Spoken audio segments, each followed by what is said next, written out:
Olá, estamos de volta mais uma vez aqui pela TV Sete Lagoas, canal 9, e também você que nos assiste pela internet no www.tv7lagoas.com.br. É um prazer muito grande estar de volta com você no nosso programa Santiago Entrevista, um programa que leva informação para você através de um grande bate-papo com os nossos convidados. Sempre aqui trazemos convidados especiais, pessoas que fazem parte da nossa cidade, que ajudam a construir a história da cidade de Sete Lagoas. Esse programa de hoje, um programa que eu considero muito especial, muito importante, porque o nosso convidado é um jovem, uma promessa política de Sete Lagoas, uma pessoa que está aí se despontando aos poucos, trabalhando muito para vir a ser um grande político, com certeza.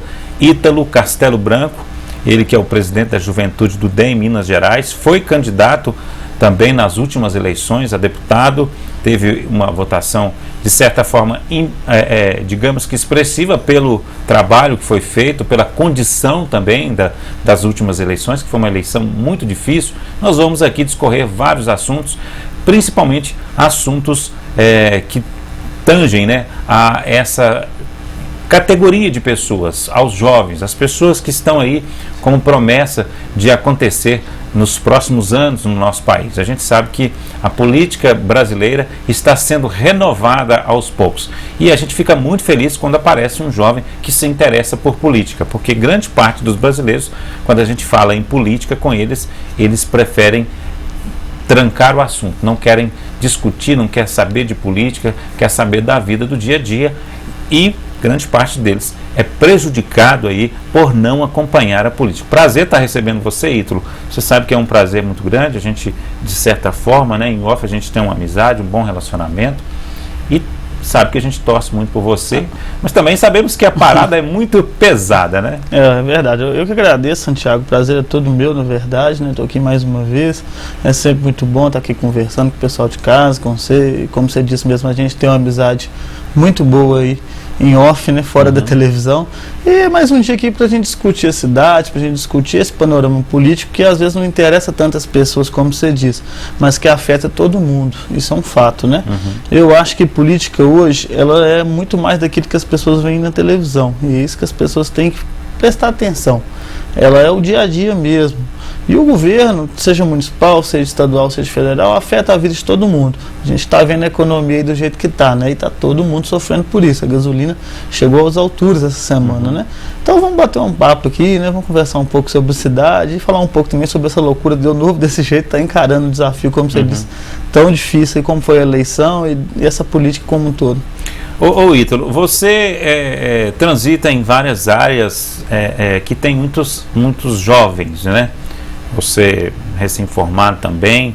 Como é que você vê o jovem na preparação política? Nós estamos realmente muito aquém. Eu quero até dar um exemplo aqui sobre masculino e feminino. Eu tenho observado, às vezes você chega, por exemplo, numa escola, numa faculdade, cheio de mulheres, elas estudando, correndo atrás, resolve tudo muito rápido, com informação muito rápido, e os homens parece que um pouquinho mais devagar. É uma comparação que eu tenho feito e tenho observado isso. Na política, com relação a outros assuntos, os jovens estão fazendo o mesmo? Santiago, eu vejo hoje uma participação acanhada da juventude, especialmente até em Sete Lagoas mesmo na política. A gente tem gente muito boa participando hoje, isso é bom, que a gente tem qualidade, mas nós precisamos envolver mais os jovens, Hoje mesmo, por exemplo, no Unifem, que é a faculdade que eu estudei e ainda estudo lá, a gente vê vários jovens totalmente interessados, porque acham que política é essa questão que está na televisão, que está nos jornais todos os dias, que é a corrupção, que é aquele jogo de poder sujo, E a política não é isso, Isso são, logicamente, desvios de políticos, de alguns políticos. A gente esquece que tem muita gente boa trabalhando. E a partir do momento que o jovem não se envolve, essa nova geração que precisa ser levantada vai ficar carente. E isso que não pode acontecer. Por isso que tem alguns jovens como eu, por exemplo, que estão tomando essa questão no peito, na raça, tentando convencer as pessoas, a juventude em geral, de assumir essa bandeira como compromisso. Porque a gente não consegue mais enxergar aqueles velhos coronéis tocando a política do Brasil no século atual, né? Isso não pode mais acontecer. E o que gera é justamente esse jogo de poder, como a gente viu ontem no Senado, aquela discussão e tudo, justamente por querer ocupar todo o poder, querer ocupar tudo ali que se pode mandar, né? E isso não pode acontecer mais. Eu vejo em Sete Lagoas especificamente, para o ano que vem, eu não falo apenas no meu nome, eu falo apenas em vários amigos meus que têm trabalhado político, um cenário bom para, por exemplo, a Câmara Municipal. Eu acho que alguns jovens vão ser eleitos lá, e isso a gente pode até, no decorrer, citar nome, não tem problema, conversar. Eu acho que a Câmara vai dar uma renovada real e boa, porque da última vez sim, deu uma renovada, mas não foi aquilo que era necessário, e a qualidade, na minha opinião, lógico que não estou falando em geral, tem muita gente boa lá também, mas a qualidade assim não foi tão aumentada, né? A gente precisa agora de uma renovação um pouquinho maior para chegar à Câmara de Sete Lagoas naquele ponto, porque aí a gente começa a formar novas lideranças, aí a gente pode pensar futuramente em várias outras transformações. Mas acho que o caminho está certo, apesar de um pouco acanhado. Pois é, você falou aí dessa questão da Câmara ser renovada. Qual a porcentagem de troca dos que estão lá com novos que vão entrar que você... É uma especulação, uma especulação, é lógico. Né? Olha, um amigo meu que é até jovem também diz que ele fala para mim assim, 8 sai e entra 8 novos. É uma probabilidade boa. Eu ia falar algo em torno de 50% a 40% de renovação, mas é porque ainda é precoce para dar uma estatística, porque a gente não sabe nem como que vão se decorrer as filiações, né? O que é totalmente essencial aí no processo político legislativo, né? Porque vai depender da legenda dos partidos. Muitos ali não vão se reeleger, talvez nem por falta de trabalho, talvez porque não vão ter legenda mesmo. Isso vai acontecer com alguns ali na Câmara, especialmente partidos, na minha opinião, óbvio, que tem vereadores com muitos votos, vão ter dificuldades ali de estar fazendo a sua chapa, de estar trabalhando, e vão brigar acabando entre si, entre a sua própria bancada, para fazer 1 ou 2 vagas, talvez. E isso vai acontecer assim com alguns também, que só tem uma cadeira, mas que tem muitos votos, então vão ter um pouquinho mais de dificuldade para convencer pessoas a irem para os seus partidos. Então é muito cedo para falar isso, né? Acho que depois de outubro vai valer a habilidade política de cada um, partidariamente falando, nesse ponto. A qualidade a gente tem muito, aí a gente sabe que o processo legislativo não é só voto, é o partido certo, é o número de cadeiras, e isso engloba muita coisa. Eu hoje arriscaria tranquilamente, eu acho que em 40% a 50% de renovação, que não estaria muito distante do número desse amigo seu, né? Talvez depois de outubro aqui eu esteja falando até mais do que isso, espero. Mas eu creio que vai ficar por aí. Nós temos a situação anterior do PMDB, que era o partido que tinha mais vereadores, né? Chegou a ter 4. Foram 4 vereadores. E nessa última caiu para 2, e o PMN foi o campeão, né? Que fez mais nessa última eleição. Agora o PMN, com algumas rupturas, algumas situações que a gente até agora não pode falar realmente precisamente o que está acontecendo. Nós temos aí, por exemplo, o ex-presidente da Câmara, o Lulu, que é do partido e parece que não aceita certas coisas que são decididas pelo partido, né? O partido querendo punir ele em algumas decisões que ele teve.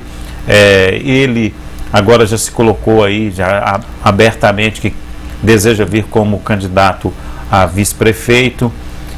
Mas como fazer essa coisa acontecer? Porque é um imbróglio, né? Você citou o caso do PMDB, por exemplo. O PMDB, na época, tinha 4 vereadores, né? Era o João Pena, o Caio Dutra, o Gilberto Doceiro, e tinha mais um. E o ex-presidente da Câmara, Tony Rogério. E ainda filiaram para a eleição o pastor Alcides, que tinha perdido a eleição na época no Democratas, por falta de legenda, inclusive.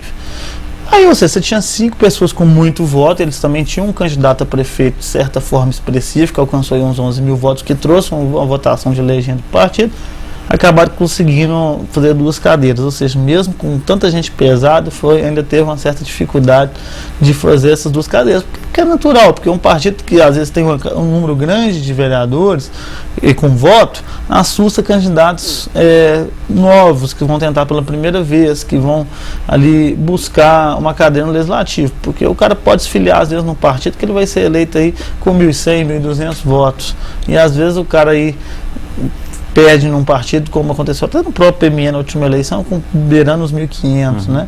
Então eu acho que isso é uma coisa que vai desdobrar muito ainda. No caso do PMN, vai depender, creio eu, de muito dessas disputas internas, vamos chamar assim. Que a gente que está de fora não sabe falar o que realmente é, mas na verdade o pano de fundo maior é uma disputa prefeitural, né? Vou falar assim, é um político de Sete Lagoas que quer ser candidato a prefeito, que está movimentando o partido para isso. E eu creio aí que alguns vereadores, por exemplo, no caso do Lulu, não concordam, outros ainda não amadureceram a ideia, e tem um que claramente defende. Então acho que isso aí vai variar muito. Pode ser que, por exemplo, o Lulu ganhe o direito de sair do partido, consiga isso, e aí consiga se eleger em outro.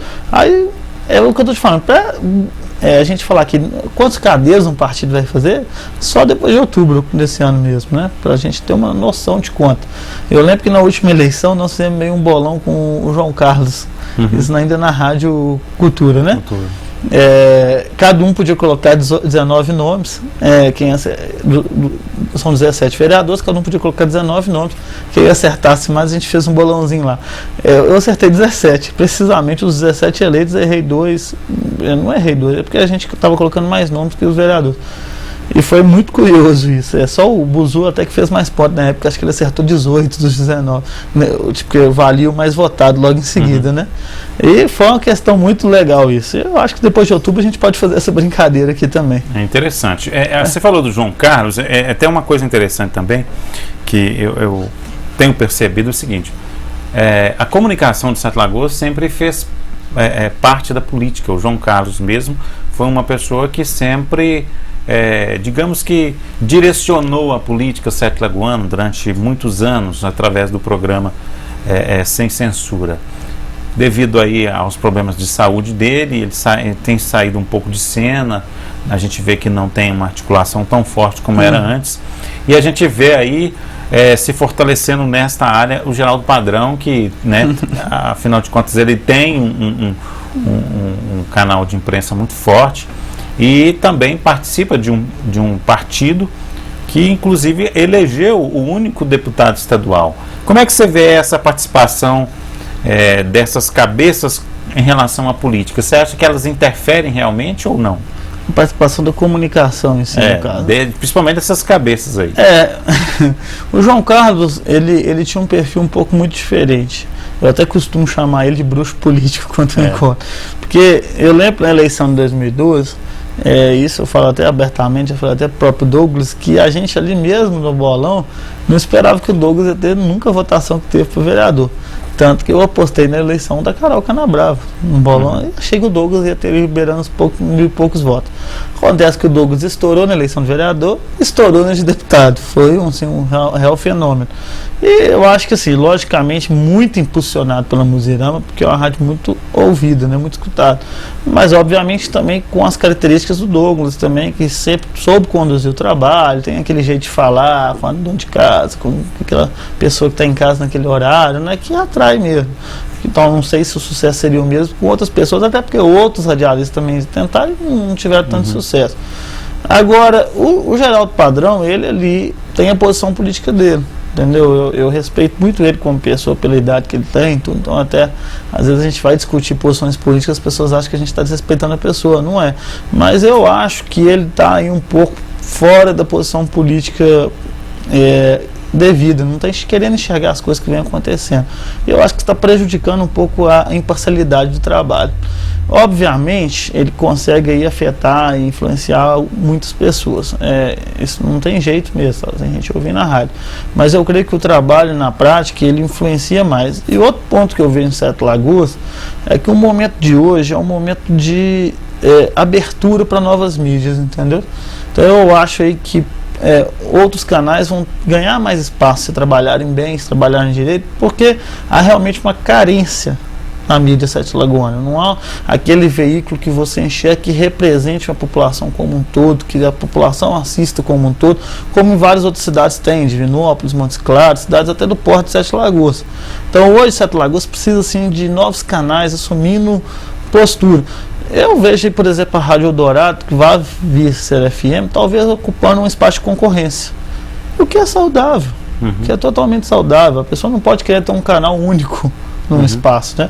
Eu vejo as televisões hoje que se profissionalizarem, como você aqui está trabalhando, tudo vão ocupar um espaço bom na cidade, porque é bom para a pessoa assistir um jornal da cidade, ver alguém da cidade dando uma entrevista, isso atrai a pessoa. Então eu acho que esse tempo vai ser um tempo aí de consolidação desses canais. E junto com isso tudo, a gente tem aí uma ampliação nas eleições. Eu estou em eleição aí talvez trabalhando mesmo na eleição desde 2010, 8 talvez, já novo, já no Democratas trabalhando na eleição. A cada eleição que passa, a gente vê uma ampliação muito forte das mídias sociais. Entendeu? As redes sociais têm crescido muito na participação ativa na eleição. O que a gente viu ano passado foi uma aproximação maior, ainda insuficiente para conduzir uma eleição, mas uma aproximação maior. E isso é muito importante. Isso é muito importante porque é uma ferramenta gratuita de interação atual, no momento mesmo, a pessoa está lá interagindo com os eleitores, com as pessoas da cidade, e eu acho que isso aí vai mudar muita coisa. Eu vejo que o momento é justamente esse, é um momento de consolidação de novos canais e de mudança de alguns paradigmas. Nisso eu acho que essas cabeças pensantes que você falou vão continuar tendo força, mas elas vão enfrentar aí concorrência e certos problemas, principalmente quanto à imparcialidade no canal seja ferida, entendeu? Eu acho que as pessoas também não são bobas, elas enxergam interesses por trás de tudo que é conversado, enxergam situações inteiras. E os fatos contra fatos não há argumentos. Né? Então acho que o tempo vai se encarregar de criar, de consolidar e de mostrar tudo acontecendo. E a internet é uma mídia que não é uma mídia só, né? Mas é um canal de mídia que vem mexendo até com a sociedade santiagoana. Nós temos exemplos aí recentes de brigas até judiciais por causa de sites, notícias que são veiculadas, né? A questão do Facebook, o WhatsApp agora que entrou pesado. Então acho que a coisa vai mudando muito rápido, né? Muito rápido. A gente viu que talvez 2, 3 anos atrás o auge era do Orkut. O auge era do Orkut. Hoje a gente tem aí o Facebook, que também já não está no seu auge mais. Hoje, por exemplo, quem tem um smartphone, que é uma grande maioria das pessoas, já está postando fotos pelo Instagram, já tem outras ferramentas, e o próprio WhatsApp hoje, que eu acho que é domínio geral da comunicação. Foi uma forma de comunicação rápida, instantânea e, de certa forma, não cobrado por operadores, né? A pessoa paga a internet, que era uma coisa costumeira mesmo. E que a pessoa se comunica, manda foto, manda vídeo, manda tudo. Então eu acho que a velocidade da informação vai ser muito maior. Se a gente falar então em questões políticas, na eleição ano que vem, o que a gente pode esperar disso? É mais quase 2 anos de amadurecimento disso tudo. Então acho que a gente pode esperar dentro desse movimento de mídia algo muito transformador. Algo que também ajude outros canais, por exemplo. Hoje o Geraldo Padrão, através da Muziram, tem o domínio da rádio, sim. Mas o que garante que outras rádios não vão crescer através da própria ajuda das redes sociais? Justo. E todo mundo, assim, acho que vale agora até para o poder público, não só para os canais de comunicação. A interação com as pessoas via redes sociais vai mandar muito na comunicação. Agora, como é que você vê os jovens? Porque eu acho que grande parte do uso da internet, as mídias sociais, o WhatsApp, por exemplo, a velocidade de uso maior é da classe jovem. Como é que você vê a influência da classe jovem nesse processo político? Eu acho que naturalmente esse processo tecnológico chegou através dos jovens, mas hoje eu acho que não está exclusivamente na classe, entendeu? Hoje, por exemplo, eu tenho pai e mãe, meu pai e minha mãe têm quase 60 anos, que tem Facebook e WhatsApp. Entendeu? E lá em casa meus irmãos também têm, que são mais novos que eu. Então é uma comunicação que ficou dinâmica. Eu acho que chegou através da classe jovem. A classe jovem fez que o trem explodisse.